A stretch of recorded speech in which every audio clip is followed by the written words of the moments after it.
যে গ্রহণ করেছে সে ধন্য হয়েছে। আর যে ব্যক্তি এই আলোকবর্তিকাকে গ্রহণ করতে পারে নাই সে ব্যক্তি অন্ধকারের মধ্যে নিমজ্জিত হয়েছে, সে অন্ধকারের মধ্যে ঘুরপাক খাচ্ছে। মানুষ অন্ধকারে যখন চলে তখন পায়ের মধ্যে সাপ লাগলে সে সেটাকে কি মনে করে, কাশি মনে করে, রশ্মি মনে করে। আর ওই সাপকে যখন সে স্পর্শ করে ধরে কি করে, তাকে কামড়তে সুবর মারে, এতে করে সে মৃত্যুবরণ করে, তার জীবন ধ্বংস হয়ে যায়, জীবন প্রদীপ নিভে যায়। ঠিক যারা এই আলোকবর্তিকাকে চেনে নাই, গ্রহণ করে নাই, অন্ধকারের মধ্যে চলাচল করছে, তারা কোনটা সাপ আর কোনটা রশি সেটাকে নির্ণয় করতে পারছে না। রশি মনে করে সাপকে ধরছে, আর সাপ তাদেরকে কি করছে, সুবট মারছে, দংশন করছে। তারা কি হচ্ছে, তাদের আত্মার মৃত্যু হচ্ছে। প্রিয় হাজিরিন, মুহাম্মদ রাসূলুল্লাহ সাল্লাল্লাহু আলাইহি সাল্লাম আল্লাহর নবী ছিলেন, একথা আল্লাহ বলে দিয়েছেন। আর কারো কাছে ডকুমেন্ট বা প্রমাণ চাওয়ার কোনো প্রয়োজনীয়তা রাখেন। মুহাম্মদ রাসূলুল্লাহ সাল্লাল্লাহু আলাইহি ওয়াসাল্লাম যে আল্লাহর সত্য নবী ছিলেন, এই মর্মে বহু প্রমাণ রয়েছে। উলামায়ে কেরাম, মুফাসসিরিনে কুরআন, বিশেষজ্ঞগণ, পণ্ডিতগণ তারা গবেষণা করে ৩,০০০-এরও অধিক প্রমাণ তারা সংগ্রহ করেছেন। মুহাম্মদুর রাসূলুল্লাহ সাল্লাল্লাহু আলাইহি সাল্লাম এই ধরাতে আগমন করার আগে পূর্ববর্তী নবী রাসূলদের যে কিতাব ছিল, ওই কিতাবের মধ্যেও আল্লাহ রাব্বুল আলামিন তার শেষ জামানার নবী কেমন হবে, তার দেহ অবয়ব কেমন হবে, তার চক্ষু কেমন হবে, তার চেহারা কেমন হবে, তার বডি স্ট্রাকচার কেমন হবে, তার চলন বলন কথন, তার বৈশিষ্ট্য, তার চরিত্র কেমন হবে, পূর্ববর্তী কিতাবের মধ্যে আল্লাহ রাব্বুল আলামিন লিপিবদ্ধ করে দিয়েছেন। আল্লাহ বলেন, ফালাম্মা জাআহুম মা আরাফু কাফারু বিহি। আমি আমার হাবিবের ব্যাপারে পূর্ববর্তী কিতাবসমূহের মধ্যে এত স্পষ্ট করে তার বিবরণ দিয়েছি, নবী সাল্লাল্লাহু আলাইহি ওয়াসাল্লাম এই পৃথিবীতে আগমন করার সাথে সাথে পূর্ববর্তী উম্মতেরা, আসমানি কিতাবের অধিকারী ব্যক্তিবর্গ আমার হাবিবকে চিনতে ন্যূনতম কোনো অসুবিধা হয় নাই। আপনারা জানেন, মদিনা রাষ্ট্রের মধ্যে বনু কুরাইজা এবং বনু নাজির নামক দুইটা গোত্র ছিল। সব সময় তাদের মধ্যে যুদ্ধ বিগ্রহ লেগেই ছিল। যখন যেই দলই ওই যুদ্ধের মধ্যে পরাজিত হতো, তখন তারা কি বলতো, শেষ জামানার নবী মুহাম্মদ রাসূলুল্লাহ সাল্লাল্লাহু আলাইহি ওয়াসাল্লাম যখন আসবে, আমরা যেহেতু আমাদের কিতাবের মধ্যে তার বিষয়ে বিশদ বিবরণ রয়েছে, আমরা তাকে দেখা মাত্র চিনে ফেলব। আর চিনার সাথে সাথে আমরা তার উপর ঈমান আনয়ন করে তোমাদের সাথে মোকাবেলা করে তোমাদেরকে আমরা পরাজিত করব, ধরাশায়ী করে ফেলব। এইভাবে তারা নবী সাল্লাল্লাহু আলাইহি ওয়াসাল্লামের আগমনের হুমকি দিত। কিন্তু নবী সাল্লাল্লাহু আলাইহি ওয়াসাল্লাম যখন এই ধরাতে তাশরীফ এনেছেন, আগমন করেছেন, তখন কিন্তু তারা বেঁকে বসেছে। পার্থিব স্বার্থের মোহ তাদেরকে গ্রাস করে ফেলেছে। তখন তারা চিন্তা করলো, আমরা যদি মুহাম্মদ রাসূলুল্লাহ সাল্লাল্লাহু আলাইহি ওয়াসাল্লামের ইতাআত করি, অনুসরণ করি, তার আদর্শকে মেনে চলি, তাহলে তো আকাম কুকাম যা আছে সেগুলো করার, একে অপরকে আমরা ঠকাইতে পারব না। আল্লাহ রাব্বুল আলামিন বলছেন, যখনই আমার হাবিব তাদের কাছে এসেছে তখনই তারা তাকে কি করছে? অস্বীকার করছে, তাকে গ্রহণ করে নাই। এখানে এই যে তারা নবী করিম সাল্লাল্লাহু আলাইহি ওয়াসাল্লামকে গ্রহণ করে নাই, এখানে নবী সাল্লাল্লাহু আলাইহি ওয়াসাল্লামকে চিনতে তাদের কষ্ট হয়েছে বিষয়টা এমন, বরং নবী সাল্লাল্লাহু আলাইহি ওয়াসাল্লামকে তারা স্পষ্টভাবে একদম দিবালো করে নেয়, প্রকাশ্য চিনার পরেও তারা গ্রহণ করে নাই। সেটা কারো মুখের কথা না। আল্লাহ রাব্বুল আলামিন বলেন, আল্লাযীনা আতাইনাহুমুল কিতাবা ইয়ারিফুনাহু কামা ইয়ারিফুনা আবনাআহুম। আমার হাবিবকে দেখে তারা এমনভাবে চিনতে পেরেছে যেমনভাবে তারা তাদের সন্তানদেরকে চিনতে পারে। একজন সন্তান ছোটবেলা হারিয়ে গেল, সে পরিণত বয়সে পিতামাতার কাছে ফিরে আসলে তখনও কিন্তু পিতামাতা চিনতে তাদের কষ্ট হয় না। ঠিক পিতামাতা যেরকম তার সন্তানদেরকে চিনতে কষ্ট হয় না, একইভাবে পূর্ববর্তী কিতাবের অনুসারীরা আমার হাবিবকে চিনতে কোনো রকম কষ্ট হয় নাই। ইহুদিদের একজন পণ্ডিত ছিলেন আব্দুল্লাহ ইবনে সালাম। তিনি পরবর্তীতে যখন মুসলমান হয়েছেন তখন হযরত ওমর রাদিয়াল্লাহু তাআলা আনহু বলেছেন, আচ্ছা ভাই, দীর্ঘদিন পর্যন্ত আমার মনের মধ্যে একটা প্রশ্ন, যে আল্লাহ রাব্বুল আলামিন বলেছেন আহলে কিতাবরা মুহাম্মদুর রাসূলুল্লাহ সাল্লাল্লাহু আলাইহি ওয়াসাল্লামকে তাদের সন্তান যেরকম চিনতে পারে সহজে, ঠিক সেভাবে চিনতে পারবে, এই বিষয়ে তোমার মতামত। তখন আব্দুল্লাহ ইবনে সালাম বললেন, অনেক সময় পিতামাতা তার সন্তানকে চিনতে কষ্ট হয়, কিন্তু মুহাম্মদুর রাসূলুল্লাহ সাল্লাল্লাহু আলাইহি ওয়াসাল্লামকে সন্তান চিনতে যত কষ্ট হয় সে পরিমাণও আমাদের কষ্ট হয়নি। কিতাবে মুহাম্মদুর রাসূলুল্লাহ সাল্লাল্লাহু আলাইহি ওয়াসাল্লামের যে বিবরণ পেয়েছি ঠিক অবিকল তার মধ্যে আমরা দেখতে পেয়েছি। নবী মুহাম্মদুর রাসূলুল্লাহ সাল্লাল্লাহু আলাইহি ওয়াসাল্লামের বয়স যখন 12, তখন তার চাচা আবু তালেব সিরিয়ায় ব্যবসা করতে যাওয়ার সময় ভাতিজার অনেক আবদার, যে কাকা আমি আপনার সাথে যাব। তারপরে ভাতিজাকে নিয়ে রওনা দিলেন। যেতে যেতে বাসুরা নামক স্থানে তারা তাঁবু গাড়লেন।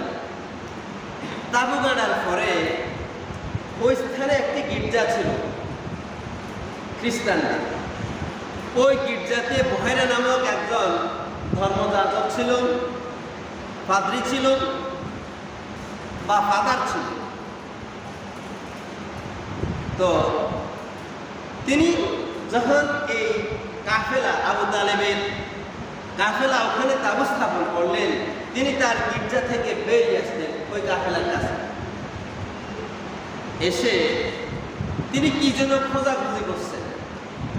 তখন সকলে তাকে জিজ্ঞেস করলো, আপনি কি খুঁজছেন? উনি কিছুই বলছেন না। উনি যেতে যেতে মুহাম্মদুর রাসূলুল্লাহ সাল্লাল্লাহু আলাইহি ওয়াসাল্লামকে খুঁজে পেয়ে তারপরে বললেন, আমি এই ছেলেটাকেই খুঁজছি। বলল যে একে কেন খুঁজছেন? বলল একে খুঁজছি, আমাদের কিতাবের মধ্যে রয়েছে, ইনজিল শরীফের মধ্যে রয়েছে যে শেষ জামানার নবী আসার বা আগমনের সময় হয়ে গিয়েছে, এবং আমি দেখতে পেলাম যখন এই কাফেলা এদিকে আগমন করছে তখন আকাশ থেকে এক খণ্ড মেঘ ছায়া প্রদান করছে, গাছপালার তরুলতা এই কাফেলাকে কি করছে? সম্মান প্রদর্শন করছে, সেজদা করছে, অবনত হচ্ছে, নত হচ্ছে।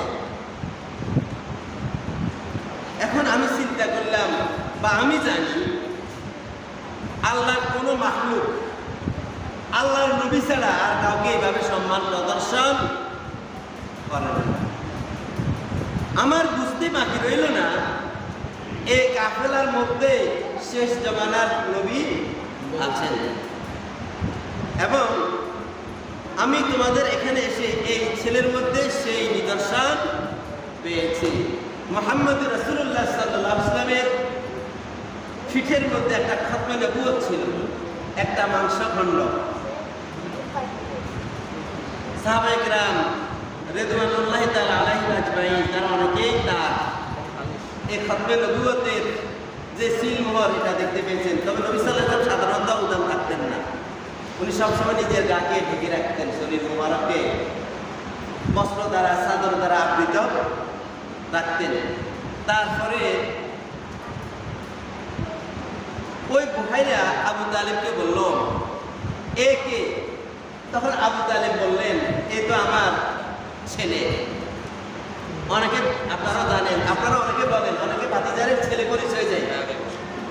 তো আবু তালেব বলছে এ আমার ছেলে। তখন বুহাইরা বলছে অসম্ভব, ও তোমার ছেলে হতে পারে না। আমাদের কিতাবে স্পষ্ট লেখা আছে যে শেষ জামানার নবী এতিম হবেন, আর তুমি যদি জীবিত থাকো তাহলে তো ছেলে এতিম নয়, তাহলে কিতাবের সাথে একটা সাংঘর্ষিক হয়ে যায়। তখন আবু তালেব বলছে তুমি ঠিকই ধরেছ, ও আমার সন্তান নয়, সে আমার ভাতিশপুত্র, আমার ভাতিজা। তখন বলছে ঠিক আছে, সেটা হতে পারে, তুমি কালক্ষেপণ না করে এই ছেলেটাকে দেশে পাঠিয়ে দাও, যেহেতু এটা হচ্ছে খ্রিস্টানদের অধ্যুষিত এলাকা। তারা যদি জানতে পারে শেষ জামানার নবী এখানে এসেছেন, তাহলে তারা তাকে কি করবে? হত্যা করবে। এখানে তার শত্রুর অভাব নাই। তখন মুহাম্মদ রাসূলুল্লাহ সাল্লাল্লাহু আলাইহি ওয়াসাল্লামকে সেখান থেকে স্বদেশে পাঠিয়ে দেওয়া হলো। মুহাম্মদ রাসূলুল্লাহ সাল্লাল্লাহু আলাইহি ওয়াসাল্লামের বয়স যখন 25, তখন তিনি হযরত খাদিজাতুল কুবরা রাদিয়াল্লাহু তাআলা আনহা তার কর্মচারী হিসেবে আবার সিরিয়াতে কি করলেন? ব্যবসায়িক পণ্য নিয়ে রওনা দিলেন। তখন কিন্তু হযরত খাদিজার সাথে রাসূল সাল্লাল্লাহু আলাইহি ওয়াসাল্লামের বিবাহ হয় নাই। যখন তিনি সেখানে গেলেন, সেখানে একটি গাছের ছায়ায় যখন তিনি বসলেন, বসার পরে নাস্তুরা নামক একজন পাদ্রী সেখানে চলে এসে এই নবী সাল্লাল্লাহু আলাইহি ওয়াসাল্লামকে ভালো করে পর্যবেক্ষণ করলেন, করে বললেন আপনি শেষ জামানার নবী হবেন, আমাদের কিতাবের মধ্যে রয়েছে এই সময়ের মধ্যে আপনি এখানে আসবেন এবং এই গাছের ছায়ায় আপনি বসবেন। তাহলে দেখেন নবী সাল্লাল্লাহু আলাইহি ওয়াসাল্লাম কখন কোথায় কি করবেন, প্রত্যেকটা বিষয় পূর্ববর্তী আসমানি কিতাবের মধ্যে স্পষ্ট লেখা ছিল। নবী সাল্লাল্লাহু আলাইহি ওয়াসাল্লামের উপর প্রথম যখন ওহী আসলো, বললো যে এই কোরআন, জিবরাইল আলাইহিস সালাম বললেন এই কোরআন আপনি পড়ুন। তিনি বলেছেন আনা বিকারিহি, অর্থাৎ আমি তো পড়তে পারি, আমি কোনো স্কুল কলেজ মাদ্রাসা ইউনিভার্সিটিতে কোথাও আমি যাই নাই। আবার বলছে এই কোরআন, উনি বলছেন আমি পড়তে পারি না। এইভাবে তিনবার নবী সাল্লাল্লাহু আলাইহি ওয়াসাল্লামকে পড়ার জন্য বলেছেন। উনি বারবার বলছেন আমি পড়তে পারি না। জিবরাইল আলাইহিস সালাম নবী সাল্লাল্লাহু আলাইহি ওয়াসাল্লামকে আলিঙ্গন করলেন। আলিঙ্গন করার পরে নবী সাল্লাল্লাহু আলাইহি ওয়াসাল্লাম এবার পড়তে পারছেন, ইকরা বিসমি রাব্বিকাল্লাযী খলাক খলাকাল ইনসানা মিন আলাক। প্রথম 5 আয়াত নবী সাল্লাল্লাহু আলাইহি ওয়াসাল্লামকে তিনি তেলাওয়াত করেছেন, পাঠ করিয়েছেন। নবী সাল্লাল্লাহু আলাইহি ওয়াসাল্লাম খুবই ভীত সন্ত্রস্ত হয়ে গেছেন, তার মধ্যে কম্পন এসে গিয়েছে, তার গায়ের মধ্যে প্রচন্ড উত্তাপ সৃষ্টি হয়ে গেছে, তার জ্বর তার শরীরকে আড়ষ্ট করেছে। তারপরে নবী সাল্লাল্লাহু আলাইহি ওয়াসাল্লাম কাঁপতে কাঁপতে ভীত সন্ত্রস্ত হয়ে হযরত খাদিজাতুল কুবরা রাদিয়াল্লাহু তাআলা আনহার কাছে গিয়ে বলেছেন জাম্মিলুনি জাম্মিলুনি, আমাকে কম্বল দ্বারা আবৃত করো, আমাকে কম্বল দ্বারা আবৃত করো, আমাকে কম্বল দ্বারা আবৃত করো। আমার জীবন নিয়ে আমার খুবই শঙ্কা হয়, আমার খুবই ভয় হয়, মনে হচ্ছে আমি মৃত্যুবরণ করব। তখন খাদিজাতুল কুবরা রাদিয়াল্লাহু তাআলা আনহা বলেছেন যে আপনার ভয়ের কোনো কারণ নাই, আপনি তো আপনার জীবনে কখনো মানুষের উপকার বই অপকার কখনো করেন নাই। জাতি শুধু আপনার কাছ থেকে উপকারই পাচ্ছে এবং আত্মীয়তার সাথে আপনার কোনো সম্পর্ক নষ্ট করেন নাই। আত্মীয়তার হক আপনি যথাযথভাবে বাস্তবায়ন করছেন। অতএব আপনার কোনো ক্ষতি হবে এই কথা আমি বিশ্বাস করি না। মহান স্রষ্টা আপনার কোনো ক্ষতি হতে দিবে না। তারপরে নবী সাল্লাল্লাহু আলাইহি ওয়াসাল্লাম তো এটার কোনো ব্যাখ্যা জানেন না। কে বা কাহারা তাকে এভাবে বলছে এই কোরআন তুমি পড়ো। তারপরে তিনি হযরত খাদিজাতুল কুবরা রাদিয়াল্লাহু তাআলা আনহা একজন চাচাতো ভাই ছিল ওরাকা বিন নাওফাল। তিনি ছিলেন ইনজিল কিতাবের পণ্ডিত, আলেম, বিজ্ঞ আলেম, জানো তানো আলেম নয়। তো হযরত খাদিজা রাদিয়াল্লাহু তাআলা আনহা নবী সাল্লাল্লাহু আলাইহি ওয়াসাল্লামকে নিয়ে তার চাচাতো ভাই ওরাকা বিন নাওফালের কাছে গেল, গিয়ে বলল, ভাইয়া মুহাম্মদ সাল্লাল্লাহু আলাইহি ওয়াসাল্লাম এই অবস্থা, এমন এমন দেখেছেন। মুহাম্মদ সাল্লাল্লাহু আলাইহি ওয়াসাল্লামের কাছ থেকে ওরাকা বিন নাওফাল সব কিছু শুনে তারপরে বলেছেন, ভাতিজা তোমার কোনো ভয় নেই, তুমি হতাশ হবে না। আল্লাহ রাব্বুল আলামিন তোমাকে নবুয়ত দিতে যাচ্ছেন। যেদিন তুমি নবী হবে এবং নবী হওয়ার পরে তোমার স্বজাতিরা তোমাকে দেশ থেকে বিতাড়িত করে দিবে, সেদিন যদি আমি জীবিত থাকতাম তাহলে আমি তাদের বিরুদ্ধে যুদ্ধ করতাম। তখন হযরত মুহাম্মদ রাসূলুল্লাহ সাল্লাল্লাহু আলাইহি ওয়াসাল্লাম বলছেন, চাচা আপনি কি বলছেন? আমার স্বজাতি আমাকে কত ভালোবাসে, আমাকে তাদের হৃদয়ের মধ্যে ঠাঁই দিয়েছে, ভালোবেসে আমাকে আলামিন উপাধি দিয়েছে। বলছে না, ইতিপূর্বেও যত নবী রাসূল এই পৃথিবীতে এসেছেন সকলে স্বজাতি কর্তৃক নির্যাতন এবং নিপীড়নের শিকার হয়েছেন, তোমার ক্ষেত্র এর ব্যত্যয় ঘটবে না। এবং তিনি বলছেন কে এসেছে তার বিবরণ দিচ্ছেন, আযান নামুসুল্লাযী নাযালা আলা মূসা আলাইহিস সালাতু ওয়াস সালাম। তোমার কাছে যিনি এসেছেন তিনি তো হচ্ছেন স্বর্গীয় বার্তাবাহক হযরত জিবরাইল আলাইহিস সালাতু ওয়াস সালাম, যিনি হযরত মূসা আলাইহিস সালাতু ওয়াস সালামের কাছে ওহী নিয়ে আগমন করেছেন। যখন মক্কার কুরাইশরা মুসলমানদের উপর নির্যাতন এবং নিষ্পেষণ চালাচ্ছিল, তখন নবী মুহাম্মদ রাসূলুল্লাহ সাল্লাল্লাহু আলাইহি সাল্লাম দফায় দফায় মুসলমানদেরকে তাদের ওই কুরাইশদের নির্মম নিষ্ঠুরতা থেকে বাঁচানোর জন্য, সেভ করার জন্য, নিরাপদে রাখার জন্য আবিসিনিয়ায় পাঠিয়ে দিয়েছিলেন। যখন সর্বপ্রথম নবী সাল্লাল্লাহু আলাইহি ওয়াসাল্লাম মুসলমানদের একটি গ্রুপকে আবিসিনিয়াতে পাঠিয়েছিলেন, তখন আবু জাহেল একটি বাহিনীকে, প্রতিনিধি দলকে নাজ্জাশীর জন্য কিছু উপঢৌকন দিয়ে পাঠিয়ে দিয়েছেন এবং নাজ্জাশীর কাছে একটা চিঠি লিখিয়ে দিয়েছেন। ওই চিঠিতে লিখেছে, হে মহামান্য বাদশাহ, তোমার কাছে যারা গিয়েছে তারা হচ্ছে ধর্মত্যাগী, তারা আমাদের বাপ দাদা পূর্বপুরুষের ধর্মকে ত্যাগ করে এখন তোমাদের ওখানে গিয়ে আত্মগোপনে গিয়েছে, আত্মরক্ষা করার জন্য গিয়েছে, পলায়ন করেছে। আমার পত্র পাওয়া মাত্র তোমাকে আমরা অনুরোধ করছি এই ধর্মত্যাগী লোকগুলোকে আমাদের প্রতিনিধির হাতে অর্পণ করার জন্য। যখন বাদশাহ নাজ্জাশী আবু জাহেলের ওই চিঠিটা পড়ল, পড়ার পরে তিনি ওই লোকদেরকে, অর্থাৎ মুসলমানদের যে প্রতিনিধিরা ছিল তাদেরকে রাজ দরবারে তলব করলেন। তলব করার পরে সেখানে দলপতি ছিলেন হযরত জাফর ইবনে আবু তালেব, হযরত আলী রাদিয়াল্লাহু তাআলা আনহুর বড় ভাই হযরত জাফর, যিনি আবু তালেবের ছেলে ছিলেন, অর্থাৎ রাসূল করিম সাল্লাল্লাহু আলাইহি ওয়াসাল্লামের চাচাতো ভাই।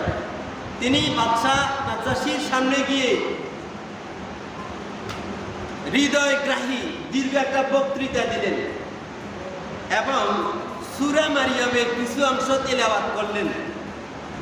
বক্তৃতা শেষে যখন সূরা মারিয়াম থেকে তিনি তেলাওয়াত শুরু করে দিয়েছেন, তখন বাদশাহ নাজ্জাশী সহকারে ওই সবাই যত লোক ছিল সকল কান্নায় ভেঙে পড়ল, সকলের চোখ দিয়ে টপ টপ করে পানি পড়া শুরু হলো এবং ইতিহাসে লেখা আছে বাদশাহ নাজ্জাশীর দাড়ি পর্যন্ত ভিজে গিয়েছে চোখের পানিতে। তারপরে বাদশাহ নাজ্জাশী কাঁদতে কাঁদতে বললেন, এখানে তো আমি সেই বিবরণ পাচ্ছি যে বিবরণগুলো হযরত ঈসা আলাইহিস সালামের উপর অবতীর্ণ কিতাব ইনজিল শরীফের মধ্যে রয়েছে। তারপরে বাদশাহ নাজ্জাশী বলছেন, কোনো ক্রমে এদেরকে আমি তোমাদের হাতে অর্পণ করব না। সম্মানিত মুসল্লিন কিরাম, তাহলে দেখেন প্রতিটি পদে পদে নবী করিম সাল্লাল্লাহু আলাইহি ওয়াসাল্লাম যে একজন সত্য নবী ছিলেন তার প্রমাণ বিদ্যমান। সম্মানিত মুসল্লিন কিরাম, আমাদের দেশের ফরিদপুরে একজন ব্রাহ্মণ, তিনি পরবর্তীতে মুসলমান হয়ে গেছেন, তার নাম লিখেছেন আবু হোসেন। তিনি তার ঠাকুরকে বারবার বলছেন যে আমাকে উপনিবেশ, পুরাণ এবং বেদ, ওদের গুরুত্বপূর্ণ ধর্মগ্রন্থ উপনিষদ, পুরাণ এবং বেদ যখন বারবার ঠাকুরের কাছে চাচ্ছে, ঠাকুর এটাকে সবসময় এড়িয়ে যাওয়ার চেষ্টা করছেন। উনি কিছু চাচ্ছেন না ঠাকুরের। সর্বশেষ যখন তিনি তাদের সে উপনিবেশ, বেদ এবং পুরাণ সংগ্রহ করলেন, সেটাকে যখন তিনি স্টাডি করলেন, ওখানে লেখা আছে যে শেষ জামানার নবী মুহাম্মদের উপর তোমরা কি করবে? ঈমান আনয়ন করবে যদি স্বর্গে যেতে চাও, অন্যথায় নরকই হবে তোমাদের আবাসস্থল। যখন তিনি এটা পেয়েছেন, তারপরে তিনি আর কার ক্ষেপণ না করে তিনি মুসলমান হয়ে গেছেন। তারপরে তার নাম রেখেছেন আবু হোসেন। এইভাবে প্রত্যেকটা গ্রন্থের মধ্যেই আল্লাহ নবী মুহাম্মদ রাসূলুল্লাহ সাল্লাল্লাহু আলাইহি ওয়াসাল্লামের বিবরণ রয়েছে। এই যে মুহাম্মদ রাসূলুল্লাহ সাল্লাল্লাহু আলাইহি ওয়াসাল্লাম সত্য নবী, এই ব্যাপারে নবী সাল্লাল্লাহু আলাইহি ওয়াসাল্লামের কাছে যতগুলো মুজিজা ছিল, তার মধ্যে অন্যতম মুজিজা হচ্ছে কোরআন। আল্লাহ রাব্বুল আলামিন চ্যালেঞ্জ দিয়ে বলেছেন, ওয়া ইন কুনতুম ফি রাইবিম মিম্মা নাযালনা আলা আবদিনা ফাআতু বিসূরাতিন মিন মিসলিহি ওয়াদউ শুহাদাআকুম মিন দুনিল্লাহ ওয়াদউ শুহাদাআকুম মিন দুনিল্লাহি ইন কুনতুম সাদিকিন। হে বিশ্ব মানবতা, আমি আমার হাবিবের উপর যে গ্রন্থকে অবতীর্ণ করেছি, এই ব্যাপারে যদি তোমাদের কোনো রকম সন্দেহ এবং সংশয় থাকে, তাহলে তোমরা এই গ্রন্থের মান এবং শান বিষয়বস্তুর আলোকে একটা ছোট সূরা, বড় সূরা তো তোমাদের পক্ষে সম্ভব হবে না, একটা ছোট সূরা তোমরা কি করো? প্রণয়ন করো, রচনা করো। এক্ষেত্রে পৃথিবীতে যতগুলো সাহিত্যিক রয়েছে, যতগুলো পণ্ডিত রয়েছে, তোমাদের যতগুলো আহবার এবং রহবার রয়েছে, সকলের সহযোগিতা নাও, আমি মহান রব ছাড়া। কিন্তু তারা সেখানে কি হয়েছে? ব্যর্থ হয়েছে। আল্লাহ রাব্বুল আলামিন যে চ্যালেঞ্জ দিয়েছেন, ওই চ্যালেঞ্জের মোকাবেলা এখনো কেউ করতে পারে নাই, পারবেও না, পারা সম্ভবও নয়। সম্মানিত মুসলিম কিরাম, তাহলে দেখেন মুহাম্মদুর রাসূলুল্লাহ সাল্লাল্লাহু আলাইহি সাল্লাম যে একজন সত্য নবী ছিলেন, এটা বহু প্রমাণ থাকার পরেও তার জামানায় অনেকে গ্রহণ করেন নাই, এখনো অনেকে গ্রহণ করছে না। মুহাম্মদুর রাসূলুল্লাহ সাল্লাল্লাহু আলাইহি সাল্লাম যখন মানুষের মাঝে এই সত্যের বাণীগুলো প্রচার করতেন, মানুষ তখন পঙ্গপালের মতো ছুটে যেত তার কাছে। এই জন্য কাফির মুশরিকরা সবসময় চাইতো মানুষগুলোকে মুহাম্মদ রাসূলুল্লাহ সাল্লাল্লাহু আলাইহি ওয়াসাল্লাম থেকে দূরে রাখার জন্য। অথচ তারা নিজেরাও যারা মানুষগুলোকে মুহাম্মদ রাসূলুল্লাহ সাল্লাল্লাহু আলাইহি ওয়াসাল্লাম থেকে দূরে রাখার চেষ্টা করতো, তারা নিজেরাও মুহাম্মদ রাসূলুল্লাহ সাল্লাল্লাহু আলাইহি ওয়াসাল্লামের বাণী শুনে তারা পাগল পারা হয়ে যেত। একবার গভীর রজনীতে মুহাম্মদ রাসূলুল্লাহ সাল্লাল্লাহু আলাইহি ওয়াসাল্লাম পবিত্র কোরআন তেলাওয়াত করছেন, কিন্তু আবু জাহেল, উতবা, সাইবা, মুগীরা, আবু সুফিয়ান তারা কি করছে? তার সেই কক্ষে তার ঘরের চতুর্পাশে দাঁড়িয়ে দাঁড়িয়ে মুহাম্মদ রাসূলুল্লাহ সাল্লাল্লাহু আলাইহি ওয়াসাল্লামের সেই মুখনিসৃত পবিত্র কোরআনের বাণীগুলো শুনতেছিলেন। যখন ফজর হয়ে গেল, একে অপরের সাথে দেখা হয়ে গেল, বললো যে কি জন্য আসছো? বললো যে পাহারা দেওয়ার জন্য আসছি। ওতে বলছে তুমি কেন আসছি? বললো আমি তো পাহারা দেওয়ার জন্য আসছি। বলছে বুঝতে পেরেছি, না আগামী দিন থেকে আর কেউ আসতে পারবে না। এরপরে দেখা গেল যখন তারা সিদ্ধান্ত দিল, নেতা সিদ্ধান্ত দিল কেউ আসতে পারবে না, এখন নেতা চিন্তা করলো, যখন রাত্র হয়ে গেল, গভীর রজনী হয়ে গেল, নেতা চিন্তা করলো যেহেতু আমি সিদ্ধান্ত দিয়েছি সেহেতু আমার সিদ্ধান্তের বাইরে কেউ আসবে না। তারপরে নেতা নিজে চলে আসলো, নেতা আসে শুনে শুরু করলো। এখন বাকিরা চিন্তা করলো যেখানে নেতা নিজে সিদ্ধান্ত দিয়েছেন সেখানে অন্যরাও আসবে না, নেতাও যাবে না।